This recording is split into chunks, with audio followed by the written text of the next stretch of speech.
Good morning, class. Today I am starting page number 58. As you know, we are reading power resources, and in this series, today, electricity. As you know, electricity is very important energy resources. Electricity has such a wide range of applications in today's world that its consumption is considered as an index of development. Electricity आज के time इतनी important है कि इसको development का index समझा जाता है। Electricity is generated mainly in 2 ways: by running water which drives hydro turbines to generate hydro electricity, and by burning other fuels such as coal, petroleum, and natural gas to drive turbines to product thermal powers. Once generated, the electricity is exactly the same. Electricity को हम 2 type से generate कर सकते हैं। First है hydro electricity, जो पानी से जनरेट होती है, और सेकंड है थर्मल पावर, जहाँ हम फॉसिल जो फ्यूल्स हैं जैसे कोल, पेट्रोल, हम जो इलेक्ट्रिसिटी जनरेट करते हैं उसको थर्मल इलेक्ट्रिसिटी कहते हैं। और जो डैम में जो वाटर से जो टरबाइन चला के जो इलेक्ट्रिसिटी जनरेट की जाती है उसको हाइड्रो इलेक्ट्रिसिटी कहते हैं। बट दोनों के जो मेथड है जनरेट करने के वो डिफरेंट है, बट जनरेट होने के बाद जो उनका यूज़ है वो सेम है। फर्स्ट हम देख रहे हैं hydro electricity. It is generated by fast flowing water which is renewable resources. India has a number of multi-purpose projects like the Bhakra Nangal, Damodar Valley Corporation, the Kopli Hydro Project producing hydroelectric power. जैसे ये जो dam होते हैं यहाँ पर electricity generate की जाती है। जो डैम है उनसे इरिगेशन भी होती है और इलेक्ट्रिसिटी भी जनरेट की जाती है। इंडिया में जो है ये डैम जो प्रोजेक्ट है वो काफ़ी है, जिसमें इसमें एग्जांपल दिया हुआ है आपका भाखड़ा नंगल, दामोदर वैली कॉरपोरेशन और कोपली हाइड्रो प्रोजेक्ट। इसके अलावा भी बहुत सारे प्रोजेक्ट हैं जो इलेक्ट्रिसिटी जनरेट करते हैं। फिर सेकंड है आपका thermal electricity. It is generated by using coal, petroleum and natural gas.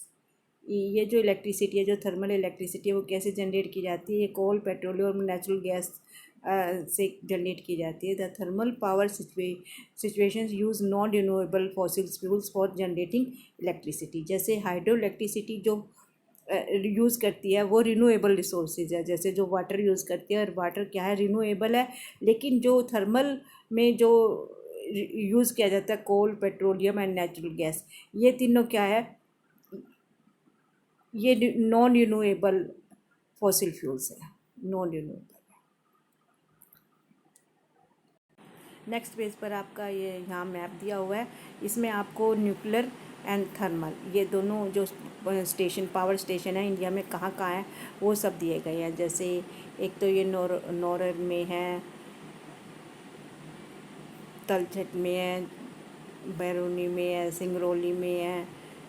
ये जो मैप के जो ये स्टेशन दिए गए हैं, जो रेड है वो तो न्यूक्लियर है और जो ब्लैक है वो थर्मल है। इनको आप अच्छी तरह रीड करेंगे, फिर हम मैप वर्क जब करेंगे तब आप इसको करेंगे, क्योंकि एग्ज़ाम में आपके 3 मार्क्स का जो ज्योग्राफी का है वो मैप आएगा। नेक्स्ट है आपका non conventional source of energy. अभी तक जो हम रीड कर रहे थे वो कन्वेंशनल सोर्स ऑफ एनर्जी थे, अब हम करेंगे non conventional source of energy. The growing consumption of energy has resulted in the country becoming increasingly dependent on fossil fuels such as coal, oil and gases.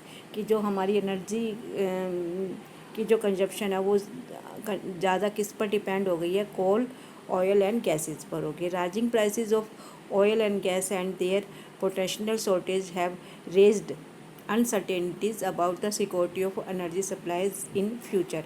अब ये जो oil के जो rate increase हो रहे हैं इंटरनेशनल मार्केट में, और इनका जो एक पोटेंशियल शॉर्टेज भी क्रिएट होता जा रहा है, तो ये एनर्जी रिसोर्सेज का फ्यूचर में जो इसकी सर्टेनिटी है वो डाउटफुल हो गई है, which in turn has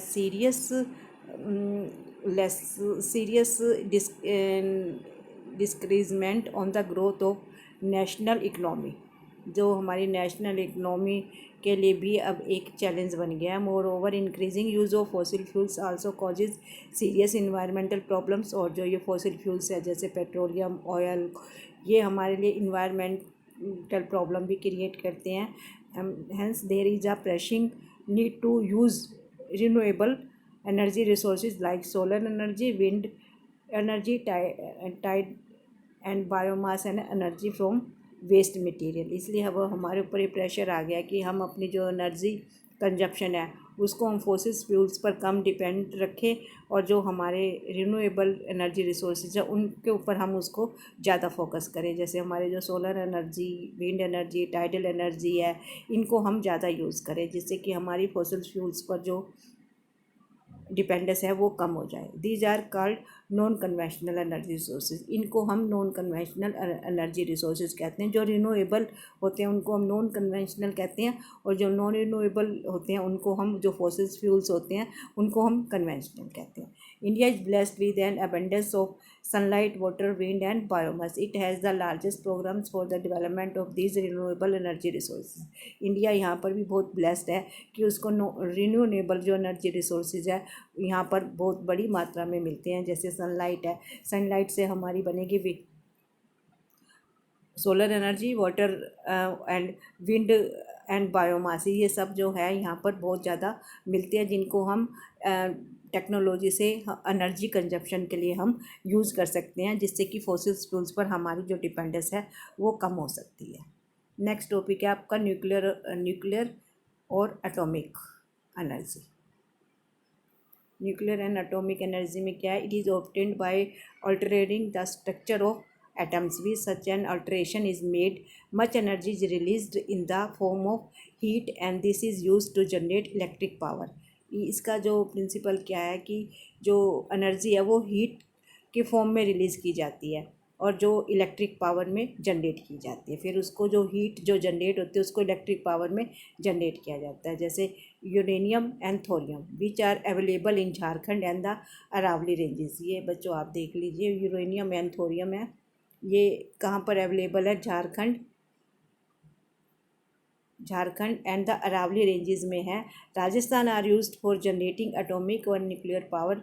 the monazite sands of Kerala is also rich in thorium. ये बच्चों आपको नोट करना है, ये केरला में है मोन्जाइट थोरियम का। और and Rajasthan are used is generating atomic nuclear power. ये आपका मैप वर्क भी है। यहाँ पर आपकी एक एक्टिविटी दी हुई है, locate the six nuclear power station and find out the station in which they are located. ये आपकी जो बहुत इंपॉर्टेंट एक्टिविटी है कि आपको जो 6 पावर स्टेशन है न्यूक्लियर के वो इंडिया में कहाँ का है वो फाइंड आउट करनी है और उनको मैप में शो करना है। नेक्स्ट है हमारा solar energy. India is a tropical country, it has numerous possibility of tapping solar energy. Photovoltaic technology convert sunlight directly into electricity. कि इंडिया एक, आपको पता है कि एक गर्म कंट्री है, यहाँ पर जो सन है वो ईयर के 12 मंथ्स में ही हमारा सन फुल स्विंग पर होता है। तो हम यहाँ सोलर एनर्जी को ज़्यादा से ज़्यादा कंज्यूम कर सकते हैं। और सोलर एनर्जी को हम किस टेक्नोलॉजी से कंज्यूम कर सकते हैं? ये है photovoltaic technology.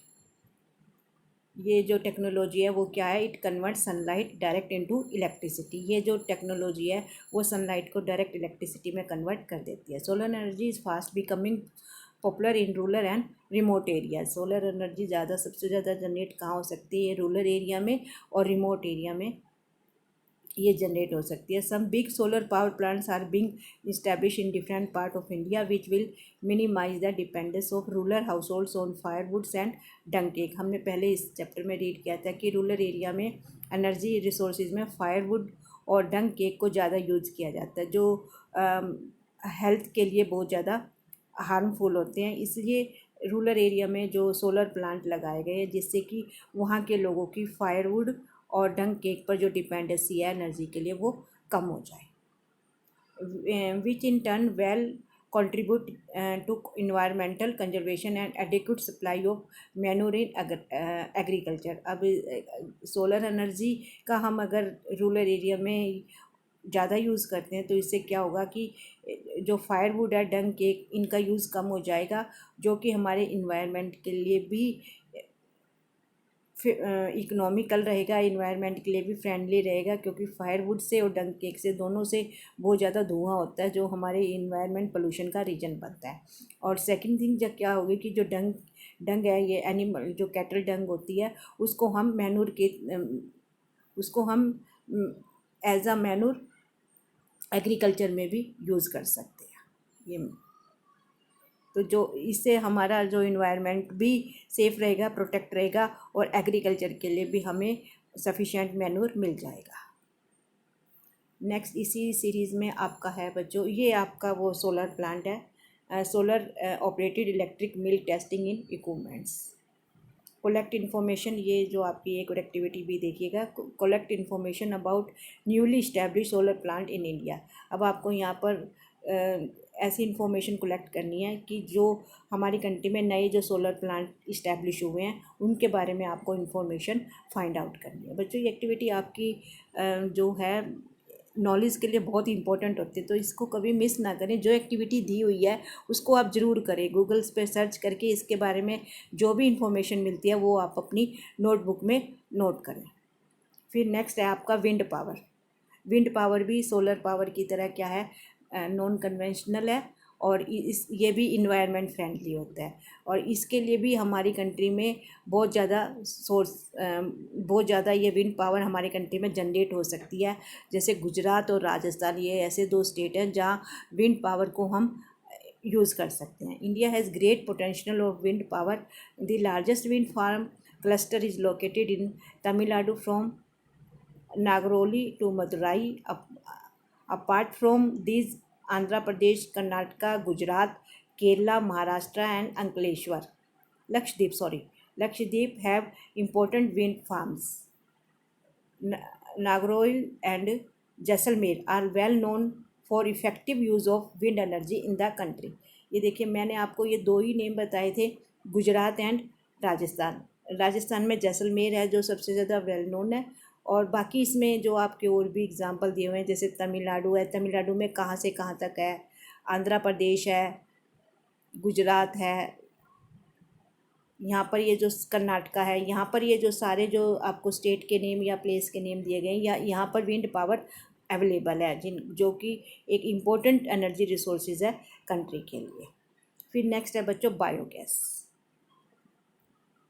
Shrubs, farm waste, animal, human waste are used to produce biogas for domestic consumption in rural areas. जो बायोगैस है वो कैसे बनते हैं, जो एनिमल एंड ह्यूमन वेस्ट होता है उसी से बायोगैस को प्रोड्यूस किया जाता है, और ये डोमेस्टिक जो कंजप्शन के लिए जो रूरल एरिया में बायोगैस का ज़्यादा यूज़ किया जाता है। Decomposition of organic matter yields gas which has higher thermal efficiency in comparison to kerosene during dung cake and charcoal।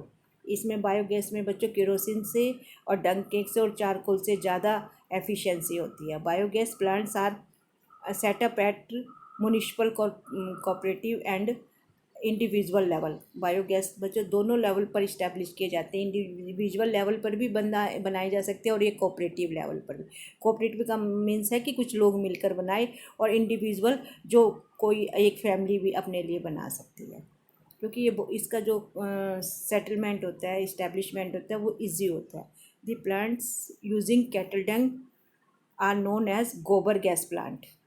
इसको गोबर गैस प्लांट भी कहा जाता है in rural India, and these provide twin benefit to the farmers in the form of energy and improved quality of manure. इसके दो फ़ायदे मिलते हैं फार्मर को, एक तो उसमें मैनूर भी मिल जाता है फार्मर को, और एक दूसरा उसको जो एनर्जी जो एक फ्यूल है वो भी मिल जाता है। ये एग्जांपल दिए हुए हैं बायोगैस प्लांट के, इस तरह से ये बायोगैस प्लांट लगाया जाता है। Biogas is by far the most efficient use of cattle डंग। सबसे ज़्यादा बायोगैस में किसका यूज़ किया जाता है, कैटल डंग का यूज़ किया जाता है, जो रूरल एरिया में इजीली मिल जाती है। It improves the quality of manure and also prevents the loss of trees and manure due to burning of fuel, wood and cow dung cake. तो ये इसमें जो है मैनूर की जो क्वालिटी है वो भी इम्प्रूव होती है और ट्री भी कटने से बच जाते हैं। क्यों बच जाते हैं? नहीं तो इसकी जगह फायरवुड का यूज़ किया जाएगा। फायरवुड के लिए जैसे वही लकड़ी के लिए फिर ट्रीज़ को कट करना पड़ता है, उस जो कि इन्वायरमेंट पोल्यूशन का एक रीजन बनता है। तो ये बायोगैस प्लांट है वो, ये भी एक इम्पोर्टेंट एनर्जी रिसोर्सेज है। नेक्स्ट है बच्चों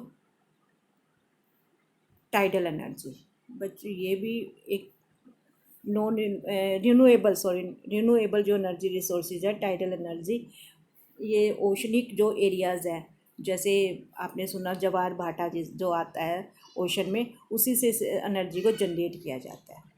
तो oceanic tides can be use to generate electricity. इसमें इसको क्या किया जाता है, ये यहाँ पर फ्लड गेट, जैसे ये तो ओशन में ही होगा ना टाइडल, तो इस वहाँ पर flood gate dams are built across inlets, अंदर ही वहाँ पर कुछ ऐसे फ्लड गेट्स बनाए जाते हैं। During high tide water flows into inlet and gates trapped when the gate is closed. तो जैसे वो जो ज्वार आता है, ज्वार में जो है पानी ऊपर की तरफ आता है और फिर भाटा में नीचे की तरफ आता है, तो इसमें इस तरह से वो जो गेट बनाए जाते हैं कि वो पानी जैसे ऊपर जब स्पीडली आता है तो उसमें वहाँ पर इलेक्ट्रिसिटी जनरेट या जो है एनर्जी जो जनरेट हो जाती है। आफ्टर द टाइडल फॉल्स, जब वो टाइड नीचे आता है, the flood gate the water retained by the flood gate flows back to the sea via a pipe that carries it through a power generating turbine. वहाँ पर वो power generating turbine लगे होते हैं जिससे कि एनर्जी क्रिएट होती है। ये कहाँ पर है इंडिया में? एक तो ये जो हमारी खंबात की घाटी है, गल्फ़ है, वहाँ पर है। द गल्फ़ ऑफ कच्छ यानी गुजरात में भी है। On the western coast and gangetic delta in Sundarban या West Bengal region and West Bengal provide ideal condition for utilising tidal energy. तो टाइडल एनर्जी हमारे एक तो खंबात की घाटी गुजरात में, कच्छ की घाटी और वेस्टर्न कोस्ट गैंगटिक डेल्टा यानी वेस्ट बंगाल में हमारे पास टाइडल एनर्जी से जो एनर्जी है वो काफ़ी यूटिलाइज की जा रही है। फिर जियोथर्मल एनर्जी है। Geothermal energy refers to the heat and electricity produced by using the heat from the inner of the earth। ये बच्चों आपका एक डेफिनेशन भी है कि व्हाट इज जियोथर्मल एनर्जी क्या होता है। तो ये यहाँ तक इसका आंसर आएगा आपका। ये आपका सेकंड टर्म का चैप्टर है बच्चों, इसलिए इसमें आपको ओनली शॉर्ट क्वेश्चन ही नहीं करने, इसमें आपको लॉन्ग क्वेश्चन भी करने हैं क्योंकि आपका जो सेकंड टर्म है वो सब्जेक्टिव होगा। तो जियोथर्मल एनर्जी क्या होती है? जो अर्थ की जो इंटरनल जो हीट है उससे जो इलेक्ट्रिसिटी प्रोड्यूस की जाती है उसको कहते हैं geothermal energy. Geothermal energy refers to the heat and electricity produced by using the heat from the interior of the earth. Geothermal energy exist because the earth grows progressively hotter with increasing depth. क्योंकि earth क्या है, जैसे जैसे हम उसकी depth में जाएंगे इसकी जो हॉटनेस है वो इंक्रीज होती जाती है। Where the geothermal gradient in is high temperatures are found at shallow depth. जो डेप्थ है अर्थ की वहाँ पर हाई टेम्परेचर मिलता है। Ground water in such areas absorbs heat from the rocks and becomes a hot. जैसे हम for example जो हम ग्राउंड वाटर लेते हैं, जब वो हम पानी निकालते हैं उसमें से तो वो भी गर्म निकलता है, वो भी इस इनर हीट के कारण ही हॉट होता है। It is so hot that when it rise to the earth surface it turns into steam. कई बार तो इतना गर्म होता है कि जब वो सरफेस पे आता है तो स्टीम में चेंज हो जाता है। This steam is use to drive turbines and generate electricity. और इसी स्टीम से जो टरबाइन है वो चलाए जाते हैं और उससे इलेक्ट्रिसिटी जनरेट की जाती है। There are several hundreds hot springs in India. India में तुम कभी आपने नोटिस किया हो तो यहाँ काफ़ी गर्म पानी के चश्मे हैं इंडिया में जहाँ से गर्म पानी निकलता है। Which could be use to generate electricity, और उन्हीं से ही जो है इलेक्ट्रिसिटी भी जनरेट की जाती है। Two experimental project have been set up in India to harness geothermal energy. One in located in Parvati valley near Manikaran in Himachal Pradesh and the other is located in Puga valley in Ladakh. यहाँ पर ये ऐसे जो जियोथर्मल के दो प्रोजेक्ट चल रहे हैं हमारी कंट्री में। फर्स्ट है हिमाचल प्रदेश में मणिकरण वैली में चल रहा है, सेकंड लद्दाख में पूगा वैली में ये जो प्रोजेक्ट है वो चल रहे हैं। फिर बच्चों ये जो आपका शायद ये इस चैप्टर का लास्ट टॉपिक है कंजर्वेशन ऑफ एनर्जी रिसोर्सेज, कि हम इन एनर्जी रिसोर्सेज को कंजर्व कैसे कर सकते हैं, प्रोटेक्ट कैसे कर सकते हैं, क्योंकि एनर्जी एक मोस्ट इम्पोर्टेंट एस्पेक्ट है जिसके बिना हमारा जो ह्यूमन बींग है वो कोई भी एक्टिविटी कोई भी मूवमेंट नहीं कर सकता। तो इसलिए जो एनर्जी को कंजर्व करना भी एक बहुत इम्पोर्टेंट एक्शन है ह्यूमन बीइंग के लिए। तो हम कैसे कर सकते हैं, क्यों इम्पोर्टेंट है इसका कंजर्वेशन और कैसे कर सकते हैं। Energy is a basic requirement for economic development, not only for economic development, energy is a basic requirement for all activity of the for the human being. Every sector of the national economy, agriculture, industry, transport, ये बच्चों तीनों आपके agriculture primary sector, industry second sector, transport commercial and domestic, जो ये सारे जो है ये सारे आपके ये थर्ड सेक्टर है, टर्शरी सेक्टर, ये यानी मीन्स तीनों सेक्टर है। It needs inputs of energy, इन तीनों सेक्टर को ही डेवलप होने के लिए एनर्जी की नीड होती है। अगर एनर्जी नहीं है तो तीनों सेक्टर कोई भी मूवमेंट नहीं कर पाएंगे। The economic development plans implemented since independence necessarily required increasing amount of energy to remain operational. As a result, consumption of energy in all forms has been steadily rising all over the country. In this background, there is an urgent need to develop a sustainable path of energy development. ये sustainable जो development है, sustainable development के बारे में हम पहले भी इस चैप्टर में डिस्कस कर चुके हैं कि सस्टेनेबल डेवलपमेंट वो होता है जो फ्यूचर जनरेशन को ध्यान में रख के किया जाए। Promotion of energy conservation and increased use of renewable energy resources are the twins planks of sustainable development. जो सस्टेनेबल जो एनर्जी है, सस्टेनेबल जो डेवलपमेंट है, वो उसमें जो टू एस्पेक्ट है उसके वो क्या है कि हमें एक फर्स्ट तो प्रमोशन ऑफ एनर्जी कंजर्वेशन की जो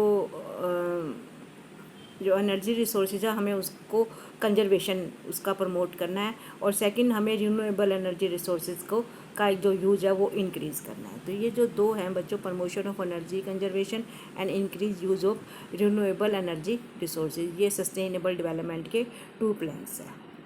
India is presently one of the least energy efficient countries in the world. आज इंडिया वर्ल्ड में सबसे कम एनर्जी कंज्यूम करने वाला कंट्री है। We have to adopt a cautious approach for the judicious use of our limited energy resources, और इसलिए हमें अपने जो लिमिटेड एनर्जी रिसोर्सेज है उनका यूटिलाइजेशन बहुत सोच समझ कर करना चाहिए, उसमें हमें बहुत ज़्यादा अलर्ट रहना चाहिए। For example, as concern citizens we can do our bit by using public transport system instead of individual vehicle. इसमें हम एज ए सिटीजन कैसे पार्टिसिपेट कर सकते हैं इस कंजर्वेशन में, हम ऐसे कर सकते हैं कि हमें इंडिविजुअल व्हीकल यूज़ करने की जगह कहीं भी आने जाने के लिए जो पब्लिक व्हीकल है उनका यूज़ करना चाहिए। इससे क्या होगा कि हम जो पेट्रोल है उसको प्रोटेक्ट करेंगे, उसका जो कंजप्शन है वो कम कर सकेंगे। स्विचिंग ऑफ इलेक्ट्रिसिटी, सेकंड हम क्या करेंगे, switching off electricity when not in use. हम जैसे इलेक्ट्रिसिटी यूज़ करते हैं अपने घर में या ऑफिस में, तो जब हम उनका यूज़ नहीं कर रहे हैं तो हमें उसको स्विच ऑफ कर देना चाहिए, उनको ऐसे ही चलते हुए नहीं छोड़ना चाहिए, इससे इलेक्ट्रिसिटी सेव होगी। यूजिंग थर्ड पॉइंट क्या है, using power saving devices and using non conventional sources of energy. और हमें कुछ जो इलेक्ट्रिसिटी में ऐसे डिवाइस यूज़ करने चाहिए जो पावर सेविंग हो और नॉन कन्वेंशनल एनर्जी रिसोर्सेज का ज़्यादा यूज़ करना चाहिए। After all energy saved and is energy produced, कि ये भी कहा जाता है कि जो हम सेव करते हैं वो ही हम प्रोड्यूस करते हैं, तो एनर्जी जितना हम बचाएंगे वो ही हमारे लिए प्रोडक्शन बन जाएगी। तो ये जो सारे पॉइंट आए हैं यहाँ से बच्चों, ये सारे आपके आए हैं एनर्जी कि how can we save energy, how can we utilise energy resources. तो ये सारे जो पॉइंट है ये आपको नोट करने हैं। और इसके अलावा भी ये तो आपको गिवन है, इसके अलावा भी जो आप सोच के लिखिए कि इसके अलावा भी और कौन से स्टेप हो सकते हैं जो हम एनर्जी को सेव करने के लिए इम्प्लीमेंट कर सकते हैं। चैप्टर आपका बच्चों कंप्लीट हो गया। ये चैप्टर एक बार कंप्लीट आप ज़रूर रीड करें, और वीडियो को भी ओनली वन टाइम नहीं, इसको आप अगर एटलीस्ट आप 2 टाइम्स ज़रूर सुने, तभी आपको ये चैप्टर अच्छे से समझ आएगा। Okay student, bye, have a nice day.